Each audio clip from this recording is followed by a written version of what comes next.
മറയേണ്ടതോർത്ത് ചന്ദ്രനക്ഷത്രാദികൾ വിതുമ്പുമ്പോൾ മാറ്റമില്ലാതെങ്ങും വിരാജിക്കും ദൈവമേ, അങ്ങയെ വാഴ്ത്തുന്നു ഞങ്ങൾ. ഉദിച്ചെങ്ങും പ്രഭതൂകും പാരിലെ സൂര്യരശ്മിയേക്കാൾ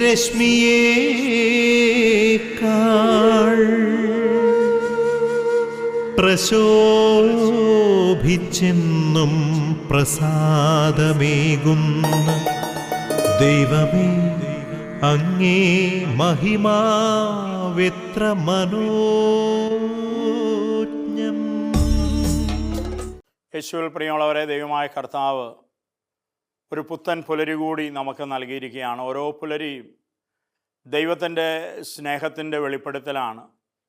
നിദ്രയിലായിരുന്ന നമ്മെ വിളിച്ചുണർത്തി നല്ല ദൈവം ഈ ദിനത്തിൻ്റെ നന്മകളിലേക്ക്, ഈ ദൈവത്തിൻ്റെ സ്നേഹത്തിൻ്റെ കരുതലിലേക്ക് കടന്നു വരുവാൻ നാം ഓരോരുത്തർ ലോകം മുഴുവനെയും ഈ സൃഷ്ടപ്രപഞ്ചത്തെ മുഴുവൻ കർത്താവ് ക്ഷണിക്കുകയാണ്. സൃഷ്ടാവായ ദൈവത്തിൻ്റെ ആ വലിയ നന്മയെ, സ്നേഹത്തെ തിരിച്ചറിഞ്ഞ് ഈ പ്രഭാതത്തിൽ നമ്മെയും നമ്മുടെ ജീവിതങ്ങളെ പൂർണ്ണമായും ദൈവകരങ്ങളിൽ ചേർത്ത് വെച്ച് നമുക്ക് പ്രാർത്ഥിക്കാം. പ്രാർത്ഥനയോടെ ദൈവത്തോട് ചേർന്ന് ആരംഭിക്കുന്ന ഓരോ ദിനവും മനോഹരമായ അനുഭവമായി തീരുമെന്നതിൽ യാതൊരു സംശയവുമില്ല. ആ വലിയ പ്രത്യാശയിൽ നിന്ന് പ്രാർത്ഥിച്ച് ഈ പുതുദിനത്തിലേക്ക് നമുക്ക് പ്രവേശിക്കാം.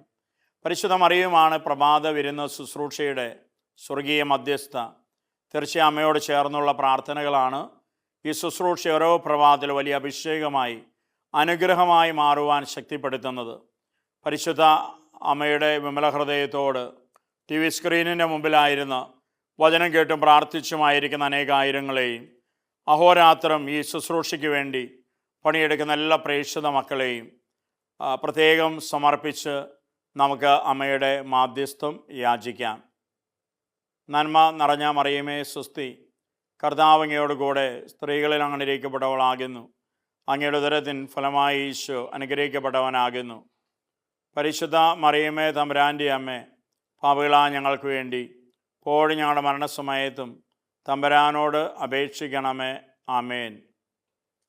യേശുവിൽ പ്രിയമുള്ളവരെ, ഇതിന് ദൈവമായ കർത്താവ് നമുക്ക് നൽകുന്ന തിരുവചനങ്ങൾക്കായി നമുക്ക് പ്രാർത്ഥനാപൂർവ്വം ഒരുങ്ങാം. ദൈവത്തിൻ്റെ പരിശുദ്ധാത്മാവിൻ്റെ കൃപയുണ്ടെങ്കിൽ മാത്രമേ വചനം കേൾക്കുവാനും ഗ്രഹിക്കുവാനും ഫലം നൽകാനും നമുക്ക് കഴിയൂ. പരിശുദ്ധാത്മാവിനോട് ഈ പ്രഭാതത്തിൽ നമുക്കൊന്ന് ചേർന്ന് പ്രാർത്ഥിക്കാം.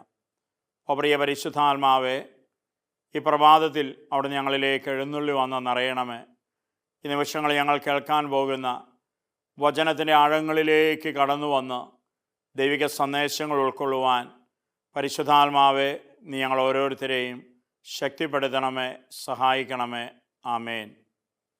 യേശുവിൽ പ്രിയമുള്ളവരെ, ഈ ദിനത്തിൻ്റെ പ്രത്യേക നിയോഗമായി അസ്വസ്ഥമായ എല്ലാ കുടുംബ ബന്ധങ്ങളെയും കർത്താവിൻ്റെ കരുണയ്ക്ക് മുമ്പാകെ നമുക്ക് സമർപ്പിച്ച് പ്രാർത്ഥിക്കാം. ഒരുപാട് ജീവിത ബന്ധങ്ങൾ വലിയ വേദനയിലും ദുഃഖത്തിലും കഴിയുന്നുണ്ട്. വലിയ കുടുംബ ബന്ധങ്ങൾ അസ്വസ്ഥമായ അവസ്ഥകളിലുണ്ട്. അങ്ങനെയുള്ള എല്ലാ ജീവിത ബന്ധങ്ങളെയും ദൈവമേ, സ്നേഹത്തിൽ നീ വീണ്ടും വിളക്കി ചേർക്കണമേ എന്ന് ദൈവസന്നിധിയിൽ ഈ ദിനത്തിൻ്റെ പ്രത്യേക നിയോഗമായി നമുക്ക് പ്രാർത്ഥിക്കാം. പരിമളത്തിനുറവയാം നറുസൗരഭ്യമാകട്ടെ ഞങ്ങളുമീ മണ്ണിൽ.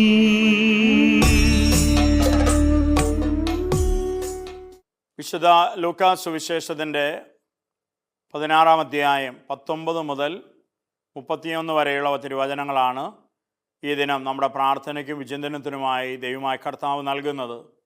പ്രാർത്ഥനാപൂർവ്വം നമുക്ക് തിരുവചനങ്ങൾക്കായി കാതോർക്കാം. ഒരു ധനവാൻ ഉണ്ടായിരുന്നു. അവൻ ചുമന്ന പട്ടും മൃദുല വസ്ത്രങ്ങൾ ധരിക്കുകയും എന്നും സുഭിക്ഷമായി ഭക്ഷിച്ച് ആനന്ദിക്കുകയും ചെയ്തിരുന്നു. അവൻ്റെ പടിവാതിൽക്കൽ ലാസർ എന്നൊരു ദരിദ്രൻ കിടന്നിരുന്നു. അവൻ്റെ ശരീരം വ്രണങ്ങൾ കൊണ്ട് നിറഞ്ഞിരുന്നു. ധനവാന്റെ മേശയിൽ നിന്ന് വീണിരുന്നവ കൊണ്ട് വിശപ്പടക്കാൻ അവൻ ആഗ്രഹിച്ചു. നായ്ക്കൾ വന്ന് അവൻ്റെ വ്രണങ്ങൾ നക്കിയിരുന്നു. ആ ദരിദ്രൻ മരിച്ചു. ദൈവദൂതന്മാർ അവനെ അബ്രാഹത്തിൻ്റെ മടിയിലേക്ക് സംവഹിച്ചു. ആ ധനികനും മരിച്ച് അടക്കപ്പെട്ടു. അവൻ നരകത്തിൽ പീഡിപ്പിക്കപ്പെടുമ്പോൾ കണ്ണുകൾ ഉയർത്തി നോക്കി ദൂരെ അബ്രാഹത്തെയും അവൻ്റെ മടിയിൽ ലാസറിനെയും കണ്ടു. അവൻ വിളിച്ചു പറഞ്ഞു, പിതാവായ അബ്രാഹമേ, എന്നിൽ കനിയണമേ. തൻ്റെ വിരൽത്തുമ്പ് വെള്ളത്തിൽ മുക്കി എൻ്റെ നാവ് തണുപ്പിക്കാനായി ലാസറിനെ അയക്കണമേ. ഞാൻ അഗ്നിജ്വാലയിൽ കിടന്ന് യാതന അനുഭവിക്കുന്നു.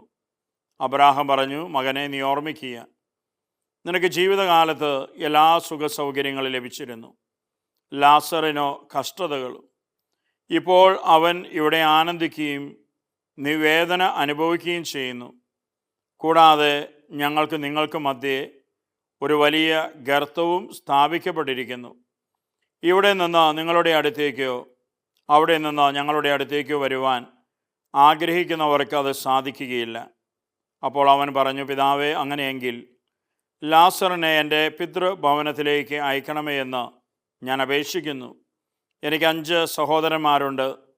അവരും പീഡകളുടെ ഈ സ്ഥലത്ത് വരാതിരിക്കേണ്ടതിന് അവൻ അവർക്ക് സാക്ഷ്യം നൽകട്ടെ. അബ്രാഹം പറഞ്ഞു, അവർക്ക് മോശയും പ്രവാചകന്മാരും ഉണ്ടല്ലോ, അവരുടെ വാക്ക് കേൾക്കട്ടെ. ധനവാൻ പറഞ്ഞു, പിതാവായ അബ്രാഹമേ, അങ്ങനെയല്ല, മരിച്ചവരിൽ ഒരുവൻ ചെന്ന് പറഞ്ഞാൽ അവർ അനുദപിക്കും. അബ്രാഹം അവനോട് പറഞ്ഞു, മോശയും പ്രവാചകന്മാരും പറയുന്നത് അവർ കേൾക്കുന്നില്ലെങ്കിൽ മരിച്ചവരിൽ നിന്ന് ഒരുവൻ ഉയർത്താലും അവർക്ക് ബോധ്യമാവുകയില്ല.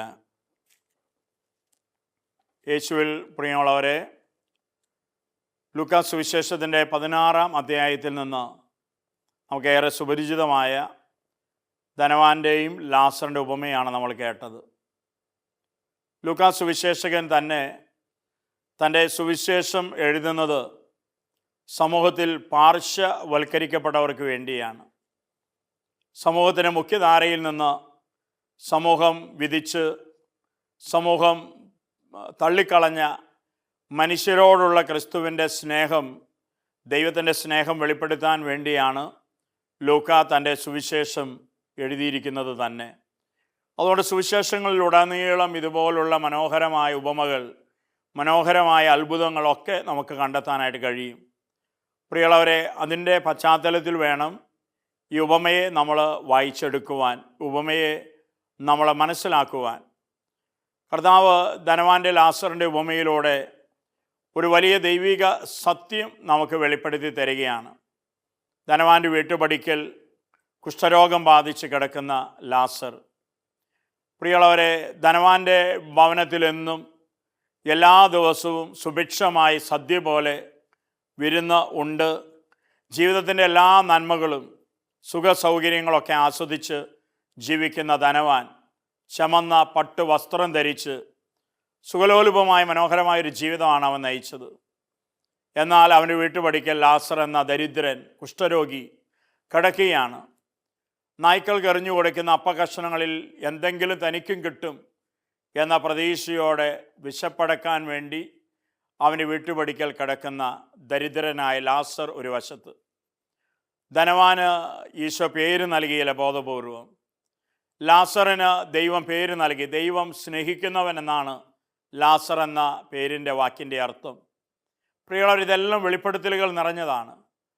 കർത്താവ് ഇവർ രണ്ടുപേരുടെ ജീവിതത്തെ അനാവരണം ചെയ്ത് കാണിച്ചിട്ട് രണ്ടുപേരുടെയും മരണത്തിനപ്പുറത്തുള്ള ഒരു ജീവിതത്തിലേക്കാണ് നമ്മുടെ ശ്രദ്ധ ക്ഷണിക്കുക. ധനവാൻ മരിക്കുന്നു, ലാസർ മരിക്കുന്നു. ലാസർ അബ്രാഹത്തിൻ്റെ മടിയിലേക്ക് എടുക്കപ്പെടുന്നു. ധനവാനാകട്ടെ നിത്യനരകത്തിലേക്കും. നിത്യനരകത്തിൻ്റെ യാതനകൾക്കിടയിൽ കിടക്കുമ്പോൾ അവൻ തലയുയർത്തി നോക്കുമ്പോൾ കാണുന്നത് അങ്ങ് അബ്രാഹത്തിൻ്റെ മടിയിലിരുന്ന് പുഞ്ചിരിക്കുന്ന ലാസറിനെയാണ്. ഈ ലോക ജീവിതത്തിലായിരുന്നപ്പോൾ ഒരിക്കൽ പോലും ധനവാന് ലാസറിൻ്റെ മുഖത്ത് പുഞ്ചിരി എന്നതൊന്ന് കാണാൻ കഴിഞ്ഞിട്ടില്ല. എന്നാൽ അബ്രാഹത്തിൻ്റെ മടിയിൽ നിന്ന് അവൻ ഇരിക്കുമ്പോൾ പുഞ്ചിരിക്കുന്നത് കാണുകയാണ്. അവന് സഹിക്കുന്നില്ല. അവൻ അബ്രാഹത്തെ വിളിച്ചു പറയാണ്, അല്ലയോ അബ്രാഹമേ, ഞാനിവിടെ കിടന്ന് നരകയാതന അനുഭവിക്കുന്നു, തൊണ്ട നാവ് വരളുന്നു. ആ ലാസറിനെ ഒന്ന് എൻ്റെ അരികിലേക്ക് അയക്കണമേ. അവൻ വന്ന് തൻ്റെ വിരൽത്തുമ്പ് വെള്ളത്തിൽ മുക്കി എൻ്റെ നാവ് തണുപ്പിക്കാൻ നീ അവനെ പറഞ്ഞയക്കണമേ. എത്രയോ നല്ലൊരു അഭ്യർത്ഥനയാണ് പ്രിയമുള്ളവരെ. മരണത്തിന് ശേഷവും അവൻ്റെ മനോഭാവമോ മനസ്ഥിതിയോ തെല്ല് മാറിയിട്ടില്ല എന്ന് അവൻ്റെ വാക്കുകൾ വ്യക്തമാക്കുന്നുണ്ട്. ഇപ്പോഴും അവൻ കാണുന്നത് തൻ്റെ വീട്ടുപടിക്കൽ ഒന്നുമില്ലാത്തവനായി കിടക്കുന്ന ഒരു ലാസറിനെയാണ്. ആ ലാസറിനെ തനിക്ക് ദാസ്യവേലയ്ക്ക് തൻ്റെ യാതനകൾ കുറയ്ക്കാൻ വേണ്ടി പറഞ്ഞയക്കാനാണ് അവൻ ആവശ്യപ്പെടുക. എന്നാൽ അബ്രാഹാം പറയുന്നു, നോക്കുക മകനെ, നീ ഒരു കാര്യം നീ ഓർമ്മിക്കണം. ഇതൊക്കെ ചോദിക്കുന്ന കൊള്ളാം. ഒരു കാര്യം നീ ഓർമ്മിക്കണം. ഈ ലോകത്തിലായിരുന്നപ്പോൾ, ജീവിതത്തിലായിരുന്നപ്പോൾ നിനക്കെല്ലാ നന്മകളും ഉണ്ടായിരുന്നു, സമ്പത്തുണ്ടായിരുന്നു, പ്രതാപമുണ്ടായിരുന്നു, സുഖലോലുപമായി നീ ജീവിച്ചു, എല്ലാ സന്തോഷങ്ങളും നീ അനുഭവിച്ചു. എന്നിട്ടാണ് നീ നിത്യതയിലേക്ക് കടന്നു വന്നിരിക്കുന്നത്. നീ നരകയാതന അനുഭവിക്കുക എന്നത് ദൈവ തിരുഹിതമാണ്. ലാസർ അബ്രാഹത്തിൻ്റെ മടിയിലിരുന്ന് നിത്യസന്തോഷം അനുഭവിക്കുക എന്നതും അതേ ദൈവത്തിൻ്റെ തിരുഹിതമാണ്. ഇത് ദൈവത്തിൻ്റെ നീതിയാണ്. ഇതിന് കീഴ്പ്പെട്ടേ മതിയാവൂ. ഇവിടെ നിന്ന് അങ്ങോട്ടേക്കോ അവിടെ നിന്ന് ഇങ്ങോട്ടേക്കോ ഒരു ഷട്ടിൽ സർവീസ് ഇതുവരെ ആരംഭിച്ചിട്ടില്ല. ആരംഭിച്ചാൽ നിന്നെ അത് അറിയിക്കാം. ഇപ്പോൾ ലാസറിന് അങ്ങ് വരുവാൻ സാധിക്കുകയില്ല. പ്രിയമുള്ള, വ്യക്തമായിട്ടാണ് അബ്രാഹാം ധനവാനോട് പറയുന്നത്. ദൈവത്തിനു വേണ്ടിയാണ് അബ്രാഹാം സംസാരിക്കുന്നത്. പ്രിയമുള്ളവരെ, മരണത്തിനപ്പുറമുള്ള ജീവിതത്തിൻ്റെ ഒരു തനി ചിത്രം കർത്താവ് ഈ ഉപമയിലൂടെ അനാവരണം ചെയ്യുകയാണ്. സത്യത്തിൽ ആ നാട്ടിൽ ജീവിച്ചിരുന്ന സമ്പന്നരുടെ മുഖത്ത് കരണത്ത് നോക്കി ഒരൊറ്റ അടി കൊടുക്കുന്നതിന് സമാനമാണ് കർത്താവ് പറഞ്ഞ ഈ ഉപമ. ഉപമ കേൾക്കുമ്പോൾ നമ്മളൊക്കെ ചിന്തിക്കും, ഇതെന്നെ ഒന്നും ബാധിക്കുന്ന ഒരു ഉപമയല്ല. എൻ്റെ വീട്ടുപടിക്കൽ ഒരു ലാസർ കിടക്കുന്നില്ല. കിടന്നിരുന്നെങ്കിൽ അയ്യോ, ഞാൻ അവനെ എത്ര കണ്ട് സഹായിച്ചേനെ, എത്ര കണ്ട് ഞാൻ അവനെ ശുശ്രൂഷിച്ചേനെ. ഞാൻ അവൻ്റെ വീട്ടിലേക്ക് വിളിച്ചു വരുത്തി എൻ്റെ വിരുന്ന് മേശയുടെ അരികിൽ ഒരു കസേര ഇട്ടുകൊടുത്ത് ഞാൻ അവന് ഭക്ഷണം കൊടുത്തേനെ എന്നൊക്കെ നമ്മൾ ചിന്തിക്കുന്നുണ്ടാവും. പ്രിയമുള്ളവരെ, അങ്ങനെയൊക്കെ ചിന്തിക്കുന്നത് നല്ലതാണ്. പക്ഷേ ഒരു കാര്യം നമ്മൾ ഓർക്കണം, നമ്മുടെ വീട്ടുപടിക്കൽ ഇന്ന് ഒരു ലാസറും വന്ന് കിടക്കില്ല എന്നതൊരു സത്യമാണ്. പക്ഷെ നമ്മൾ തിരിച്ചറിയണം, നമ്മളെ ഒരു ദേശത്താണ് ദൈവം നട്ടിരിക്കുന്നത്. ഒരു ദേശത്ത് ഞാൻ പാർക്കുമ്പോൾ ദൈവം നൽകിയ സമ്പത്തുണ്ട്, സൗകര്യങ്ങളുണ്ട്, ഒരുപാട് കാര്യങ്ങൾ എൻ്റെ പക്കൽ ദൈവം എനിക്ക് തന്നേൽപ്പിച്ചിട്ടുണ്ട്. അതൊക്കെ ഉപയോഗിച്ച് ഞാൻ സന്തോഷമായും സുഖലോലുപമായും ഒക്കെ ഞാൻ ജീവിക്കുമ്പോൾ എൻ്റെ വീട്ടിലൊരു മകൻ്റെ കല്യാണം വരുന്നു. ഞാൻ 25 ലക്ഷം മകൻ്റെ കല്യാണത്തിന് വേണ്ടി ഞാൻ പൊടി പൊടിക്കുമ്പോൾ, പ്രിയമുള്ളവരെ, അതേ നാട്ടിൽ, അതേ ഇടവകയിൽ, അതേ ദേശത്ത് ഒരു മകളുണ്ടായിട്ട് ആ മകളെ കെട്ടിക്കാൻ യാതൊരു വഴിയും കണ്ടെത്താതെ ഒരു കുടുംബം വേദനിച്ച് കഴിയുമ്പോൾ ഞാനിവിടെ 25 ലക്ഷം രൂപ മുടക്കി കല്യാണം നടത്തുമ്പോൾ, പ്രിയമുള്ളവരെ, ഈ ഉപമയിൽ പറയുന്ന ധനവാനും ഞാനും തമ്മിൽ എന്താ വ്യത്യാസമുള്ളത്? ഒരു വ്യത്യാസമില്ല, ഒരു വ്യത്യാസമില്ല. ഞാനൊരു ഭവനം നിർമ്മിക്കുന്നു, ഞാൻ ബിസിനസ്സുകാരനാണ്, എനിക്ക് കച്ചവടത്തിൽ ലാഭം കിട്ടി, പെട്ടെന്ന് ഞാനങ്ങ് വളർന്നു, പെട്ടെന്ന് കാശുകാരനായി, ധനികനായി, സമ്പന്നനായി. എനിക്ക് തോന്നി എന്നെ സമ്പത്ത്, ഞാൻ സമ്പന്നനായ വിവരം അധികം പേർക്ക്, നാട്ടുകാർക്ക് ഇതുവരെ മനസ്സിലായിട്ടില്ല. അതുകൊണ്ട് ഞാനൊരു വലിയ വീട് വയ്ക്കും. 1.5 കോടി രൂപ മുടക്കി ഞാൻ വീട് വയ്ക്കുന്നു. ആ വീടിൻ്റെ വെഞ്ചിരിപ്പിന് ഒരുപാട് വിശിഷ്ടാതികൾ, മന്ത്രിമാർ, MLA വിളിക്കുന്നു, മെത്രാന്മാർ വന്ന് വീട് വെഞ്ചിരിക്കുന്നു, അച്ഛന്മാർ വരുന്നു. വളരെ എല്ലാവരുടെയും നാട്ടിൽ ചർച്ചയായൊരു വീട് വെഞ്ചിരിപ്പ്, ഒരു ആഘോഷം നടത്തി 1.5 കോടി ചെലവിൽ ഞാൻ വീട് വെച്ചു. ഇവിടെ 4 ലക്ഷം രൂപ മുടക്കി ഉറപ്പുള്ള, മഴ നനയാത്ത 2 മുറികളോടൊരു ഭവനം ഉണ്ടാക്കാൻ കഴിയാതെ ഒരുപാട് പേര് എൻ്റെ നാട്ടിലുള്ളപ്പോൾ, എൻ്റെ ഇടവകയിലുള്ളപ്പോൾ, ഞാൻ 1.5 കോടി രൂപ മുടക്കി ഒരു ഭവനം കെട്ടിപ്പൊക്കി അതിൻ്റെ വെഞ്ചിരിപ്പ് ആഘോഷമായി നടത്തി ഞാനതിൽ സന്തോഷിക്കുമ്പോൾ ഞാനും ഈ ധനവാനും തമ്മിൽ എന്താ വ്യത്യാസമുള്ളത്? പ്രിയമുള്ളവരെ, അങ്ങനെ ജീവിതത്തിന് എല്ലാ കാര്യങ്ങളെക്കുറിച്ച് ചിന്തിക്കുക. ഈ ധനവാൻ നമ്മൾ ഓരോരുത്തരുമാണ്. ഈ ധനവാൻ നാം ഓരോരുത്തരുമാണ്. ഇന്നും നമ്മൾ ഈ ധനവാൻ്റെ മനസ്സോടെയാണ് ജീവിക്കുന്നത്. പ്രിയമുള്ളവരെ, കർത്താവിൻ്റെ ഒരു വിധി ദിനമുണ്ടെന്ന് ഓർക്കണം. നിത്യനരകത്തിൽ കിടക്കുന്ന ധനവാൻ അബ്രാഹത്തെ വിളിച്ച് കരഞ്ഞതുപോലെ നമ്മൾ പിന്നീട് കരഞ്ഞിട്ട് കാര്യമില്ല. ഈ ജീവിതത്തിൽ ആയിരിക്കുമ്പോൾ നിനക്ക് ചിന്തിക്കാൻ സാധിക്കും, പങ്കുവയ്ക്കാൻ സാധിക്കും, ദൈവം തരുന്നതും അപരനുമായി പങ്കിടാൻ സാധിക്കും, മുറിച്ച് കൊടുക്കാൻ സാധിക്കും. നിൻ്റെ ഭൂമിയായിക്കൊള്ളട്ടെ, സമയമായിക്കൊള്ളട്ടെ, ആരോഗ്യമായിക്കൊള്ളട്ടെ, സമ്പത്തായിക്കൊള്ളട്ടെ, കഴിവായിക്കൊള്ളട്ടെ, എന്തും അവരൻ്റെ വളർച്ചയ്ക്ക് ഉന്നമനത്തിന് വേണ്ടി കൂടി മുറിച്ചു കൊടുക്കാൻ പറ്റും. ഈ ജീവിതത്തിലേ അതിന് സാധിക്കൂ. പ്രിയമുള്ളവരെ, തിരിച്ചറിയാം. അതുകൊണ്ട് ഈ ധനവാൻ നാം ഓരോരുത്തരിലുണ്ട് എന്ന് തിരിച്ചറിഞ്ഞ് തമ്പുരാൻ്റെ പക്കൽ അനുദപിച്ച് മാപ്പ് ചോദിക്കാൻ നല്ല തീരുമാനങ്ങൾ എടുക്കാം. ദൈവകൃപയ്ക്ക് വേണ്ടി നമുക്ക് പ്രാർത്ഥിക്കാം. ആബാ പിതാവേ, സ്നേഹാഗ്നിയാൽ ജ്വലിക്കട്ടെ മക്കളാ ഞങ്ങളെല്ലാം.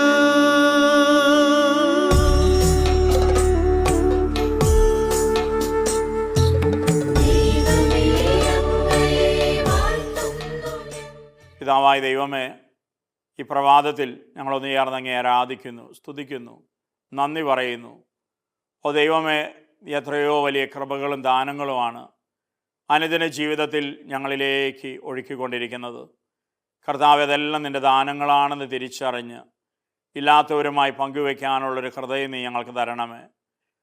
കർത്താവായ യേശുവെ, സ്വന്തം ജീവൻ പോലും ഞങ്ങൾക്ക് വേണ്ടി, ഞങ്ങളുടെ രക്ഷയ്ക്ക് വേണ്ടി കുരിശിൽ ബലിയായി അർപ്പിച്ചവനാണ് അവിടുന്ന്.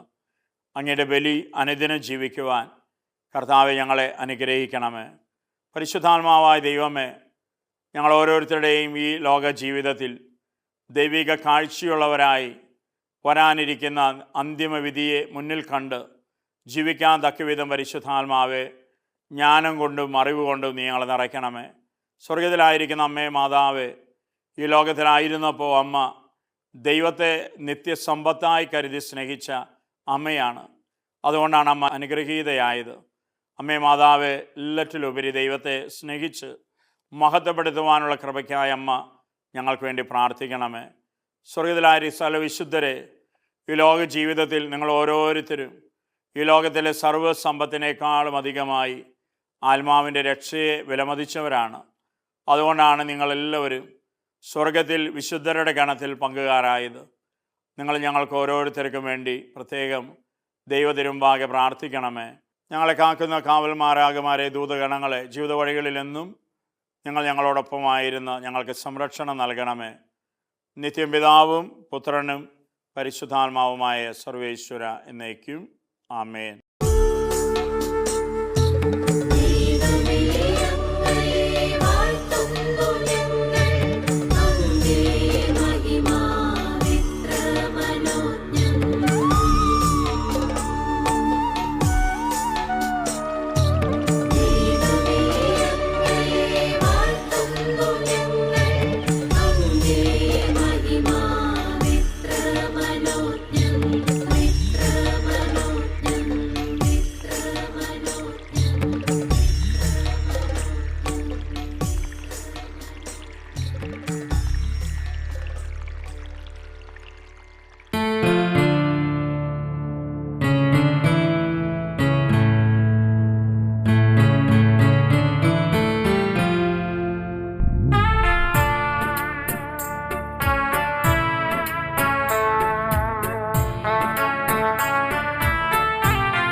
കനിവിൻ കവാടമിതാ, കരുതുന്ന സ്നേഹമിതാ, കരയുമ്പോൾ നിന്റെ ചാരേ അണയുന്നു മോചകൻ. അഭയമേകും സ്നേഹിതൻ അരുകിൽ നിന്നെ ചേർത്തിടും. ഹൃദയം നിറയെ സ്നേഹം പകരും. കനിവിൻ കവാടമിതാ, കരുതുന്ന സ്നേഹമിതാ, കരയുമ്പോൾ നിന്റെ ചാരേ അണയുന്നു മോചകൻ.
കരുതുന്ന സ്നേഹമിതാ കരയുമ്പോൾ നിന്റെ ചാരേ അണയുന്നു മോചകൻ.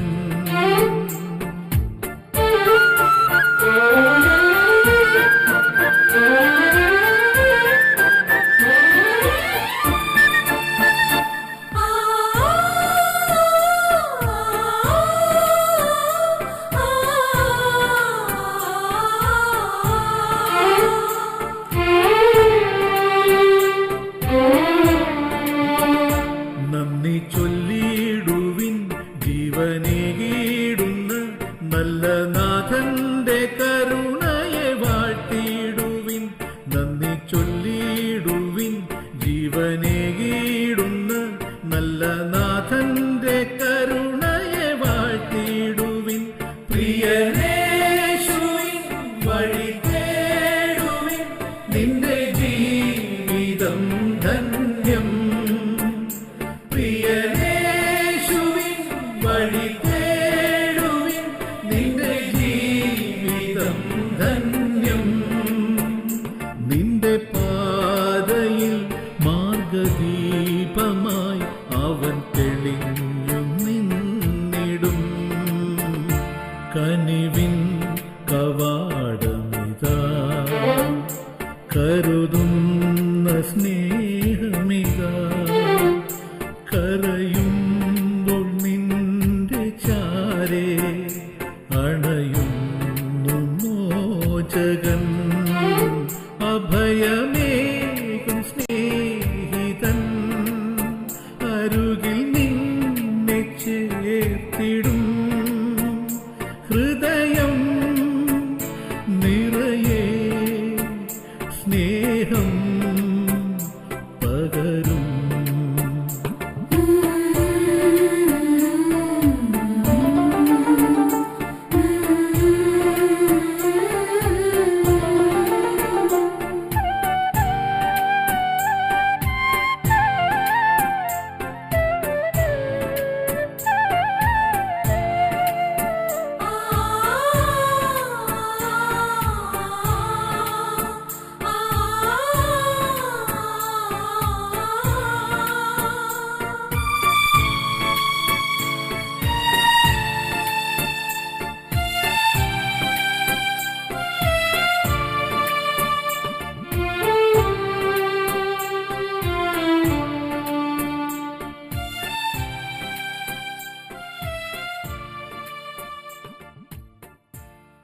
പ്രിയമുള്ളവരെ, ഈ ദിനത്തിൻ്റെ ആശീർവാദ പ്രാർത്ഥനയിലേക്ക് നമുക്ക് പ്രവേശിക്കാം.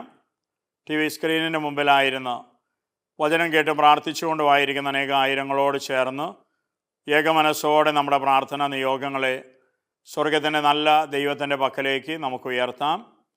ലോകമെമ്പാടുമായിരിക്കുന്ന ദുഃഖങ്ങളിൽ, ദുരിതങ്ങളിൽ, വേദനകളിലുമായിരിക്കുന്ന ദൈവത്തിൻ്റെ എല്ലാ പ്രിയ മക്കളെയും പ്രാർത്ഥനയോടെ തമ്പുരാൻ്റെ കരങ്ങളിൽ നമുക്ക് ഏൽപ്പിക്കാം. ഈ കാലഘട്ടത്തിൽ കത്തോലിക്കാ സഭയെ നയിക്കുവാൻ ദൈവം തിരഞ്ഞെടുത്ത് ഉയർത്തി പരിശുദ്ധ ലിയോ പാപ്പയോട് ചേർന്ന് കർദിനാൾമാരോട്, മെത്രാന്മാരോട്, വൈദികരോട്, വിശ്വാസി സമൂഹങ്ങളോട് ചേർന്ന് ഒരു ആത്മീയ കൂട്ടായ്മയായി നമ്മുടെ പ്രാർത്ഥനാ നിയോഗങ്ങളെ നല്ല ദൈവത്തിൻ്റെ പക്കലേക്ക് നമുക്ക് ഉയർത്തിക്കൊണ്ട് നമുക്ക് ഈ ആശീർവാദം സ്വീകരിക്കാം. നമ്മുടെ കർത്താവ് ഈശോ മിശിഹായുടെ കൃപയും പിതാവായ ദൈവത്തിൻ്റെ സ്നേഹവും പരിശുദ്ധാത്മാവിൻ്റെ സഹവാസവും നാം എല്ലാവരോടും കൂടെ ഉണ്ടായിരിക്കട്ടെ, ഇപ്പോഴും എപ്പോഴും എന്നേക്കും. ആമേൻ. ഗുഡ്നസ് ടിവിയുടെ പ്രഭാത വിരുന്ന് ശുശ്രൂഷയ്ക്ക് നിങ്ങൾ നേവരും നൽകിക്കൊണ്ടിരിക്കുന്ന പ്രാർത്ഥനകൾക്ക്, വിലയേറിയ പ്രോത്സാഹനങ്ങൾക്ക് യേശുവിൻ്റെ ധന്യനാമത്തിൽ നന്ദി പറയുകയാണ്. തീർച്ചയായും നിങ്ങളുടെ പ്രാർത്ഥനകൾ പ്രോത്സാഹനങ്ങളുമാണ് ഈ ശുശ്രൂഷയെ ഓരോ പ്രഭാതത്തിലും വലിയ അനുഗ്രഹമാകുവാൻ, അഭിഷേകമാകുവാൻ സഹായിക്കുന്നത്. ഇനി തുടർന്ന് നിങ്ങൾ അർപ്പിക്കുന്ന ദിവ്യബലികളിലും നിങ്ങൾ ചൊല്ലുന്ന നൊവേന പ്രാർത്ഥനകളിൽ, ജപമാലകളിലും എല്ലാം ഈ ശുശ്രൂഷയെ ഓർക്കണമേ എന്ന് ഈശോയുടെ നാമത്തിൽ നിങ്ങളോട് അഭ്യർത്ഥിക്കുകയാണ്. തീർച്ചയായും മരിയും കൂടാരങ്ങൾ പ്രേക്ഷിത മക്കൾ രാപകൽ നിങ്ങളുടെ പ്രാർത്ഥനാ നിയോഗങ്ങൾക്ക് വേണ്ടി മാധ്യസ്ഥം യാചിച്ചുകൊണ്ടാണ് ഇരിക്കുന്നത്. സ്വർഗത്തിൻ്റെ നല്ല ദൈവം തക്ക സമയത്ത് നിങ്ങളുടെ ജീവിതകാര്യങ്ങളിൽ ഇടപെട്ട് തൻ്റെ കരുതലും സ്നേഹവും നിങ്ങൾക്കായി വെളിപ്പെടുത്തട്ടെ എന്ന് പ്രത്യേകം പ്രാർത്ഥിക്കുന്നു, ആശംസിക്കുന്നു. യേശുവിൻ്റെ അനുഗ്രഹനാമത്തിൽ നിങ്ങളേവർക്കും നല്ല ഒരു ദിനം നേരുന്നു. ആമേൻ.